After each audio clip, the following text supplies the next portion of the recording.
मेरो वालेटमा देख्न सक्नुहुन्छ मसँग $3.46 बिटकोइन यहाँबाट अर्निङ गरेको छु। यसमा हामीले कुनै पनि लगानी गर्ने होइन, जस्ट हामीले फ्रीमा यहाँबाट माइनिङ गरेर अर्निङ गर्न सक्छौँ। त्यसपछि हामीले यसमा जुन हाम्रो $10 पुग्छ, $10 पुगेपछि हामीले जुनसुकै वालेटमा पनि यसलाई विड्र लिन सक्छौँ।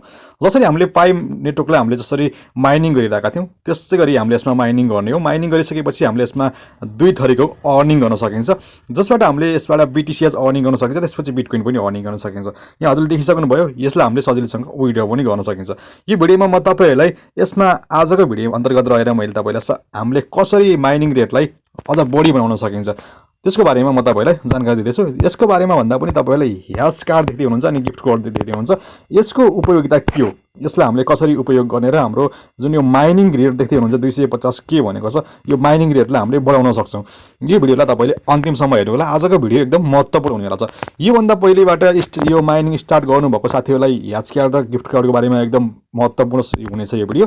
यदि तपाईँहरू यो भिडियोमा नयाँ हुनुहुन्छ भने यहाँबाट हामीले बिटकोइन र BTCs हामीले अर्निङ गर्न सक्छौँ एकदम फ्रीमा। यसबाट हजुरले अर्निङ गरेको BTCsलाई हामीले जस्ट डिसेम्बर पछाडि मात्रै यसलाई एक्सचेन्ज गर्न सक्छौँ। अनि तपाईँले यसमा अर्निङ गरेको बिटकोइनलाई चाहिँ तपाईँले इन्स्टेन्टली विड्र लिन सक्नुहुन्छ।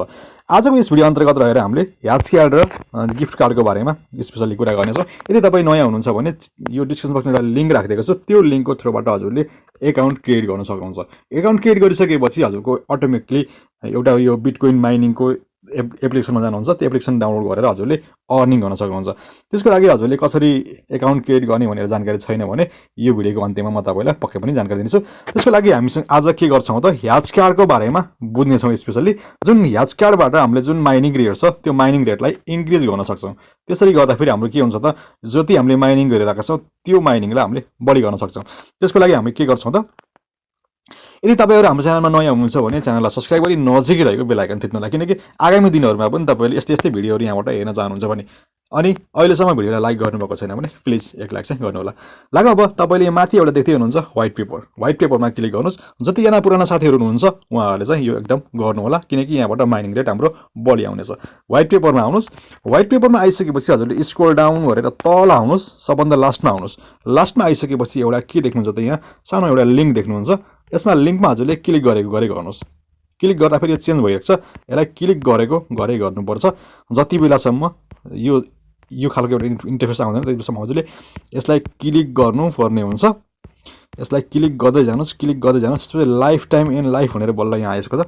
त्यसपछि हामीले यसलाई क्लिक गर्दै जाउँ। जति बेलासम्म यो जुन हाम्रो लास्ट प्रोसेसमा जाँदैन त्यति बेलासम्म हामीले यसलाई क्लिक गर्नुपर्ने हुन्छ। यहाँ देख्दै हुनुहुन्छ नि लिङ्क, यसमा क्लिक गर्दै जानुपर्ने हुन्छ।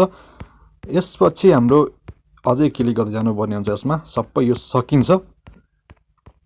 अझै क्लिक गर्नुहोस्। जति बेलासम्म यो हाम्रो आउँदैन त्यति बेलासम्म हामीले यसलाई क्लिक गरिरहनु पर्ने हुन्छ। त्यसपछि यो हाम्रो तपाईँले यहाँ देखिहाल्नुभयो कङ्ग्रेचुलेसन अन फन्ड सरप्राइज भनेको छ। You have won a Satoshi card the bin deposit into your hatch card भनेर तपाईँले यहाँ एउटा नोटिस देख्न सक्नुभयो। जति बेलासम्म हजुरको यो नोटिस आउँदैन त्यति बेलासम्म हजुरले यो लिङ्कलाई क्लिक गर्नुपर्ने हुन्छ। अहिले हजुरले यहाँ देखिसक्नुभयो। त्यसपछि हामीले अब के गर्न सक्छौँ त क्लोजलाई क्लिक गर्न सक्छौँ। सिम्पली यसलाई क्लोज गरिदिनुहोस्।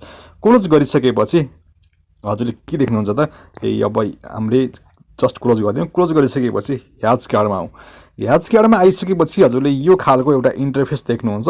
यहाँ आइसकेपछि हजुरको लास्टमा देख्नुहुन्छ सतोशी कार्ड भनेर एउटा अप्सन देख्दै हुनुहुन्छ। सतोशी कार्डमा क्लिक गर्नु। सतोशी कार्डमा क्लिक गरिसकेपछि जस्ट हजुरले जोइन भन्ने एउटा अप्सन छ, के गर्न सक्छौँ त एउटा जोइन भन्ने अप्सन देख्दै हुनुहुन्छ। जोइन छ। जोइनमा हाम्रो एउटा कोड राख्नुपर्ने हुन्छ, जुन कोड मैले भिडियोको डिस्क्रिप्सनमा एउटा टेलिग्राम च्यानल छ, टेलिग्राम ग्रुप छ, त्यो ग्रुपमा हजुर जोइन हुनु होला। त्यहाँ जोइन गरिसकेपछि के हुन्छ त हामीले यसमा एक्सचेन्ज गर्न सक्छौँ। यसमा तपाईँले तपाईँको कोड मैले लिएर युज गर्न पनि भयो, मेरो कोड तपाईँले लिएर युज गर्दा पनि के हुन्छ त यसमा हामीलाई नै प्रफिट हुने गर्छ। तसर्थ मैले तपाईँलाई एउटा यो टेलिग्रामको लिङ्क छ त्यसमा हजुरले जोइन गर्नुहोस्। जोइन गरिसकेपछि हाम्रो एउटा कोड आउनेछ, त्यसलाई कोडलाई हामीले यहाँ पेस्ट गर्नुपर्ने हुन्छ। तपाईँले त्यहाँ कोड पनि त्यहाँ सेन्ड गर्न सक्नुहुन्छ। एउटा ग्रुप छ त्यसमा सेन्ड गरिसकेपछि जो कोहीले पनि तपाईँको कोड लिन सक्छ, त्यहाँबाट अटोमेटिकली बेनिफिट लिन सक्छ। यो कोडलाई हजुरले के गर्नुपर्ने हुन्छ यसमा राखिदिनु पर्ने हुन्छ। राखेपछि हजुरले के गर्न सक्नुहुन्छ त कन्फर्म भन्ने छ। कन्फर्म गरिसकेपछि हजुरले के गर्न सक्नुहुन्छ त ह्याच कार्ड एक्सचेन्ज जोइन सक्सेसफुली भनेको छ। यसरी हामीले के गर्न सक्छौँ यहाँबाट जोइन गरेर के गर्न सक्छौँ त प्रफिट लिन सक्छौँ। त्यसको लागि हजुरले डिस्क्रिप्सनमा एउटा लिङ्क छ, लिङ्कको थ्रुबाट हजुरले टेलिग्राम ग्रुपमा जोइन गर्न सक्नुहुन्छ। त्यहाँबाट हामीले यो हाम्रो ह्याच कार्डलाई एक्सचेन्ज गर्न सक्छौँ। त्यसको लागि हामीले के गर्ने त अब ह्याच क्यासलाई कसरी बनाउने, त्यसको लागि म तपाईँलाई एउटा प्रोसेस दिँदैछु। यसलाई मैले अघि बनाइसकेको थिएँ, यसलाई मैले क्यान्सल गरिदिएँ। त्यसपछि हामीले के गर्छौँ त नयाँ बनाउँछौँ। त्यसको लागि हामी के गर्छौँ त यसलाई क्यान्सल गरिदिउँ। क्यान्सल गरिसकेपछि हामी जान्छौँ ह्याच कार्ड भन्ने अप्सन छ, त्यसपछि हामी के गर्छौँ गिफ्ट कोडमा जान्छौँ।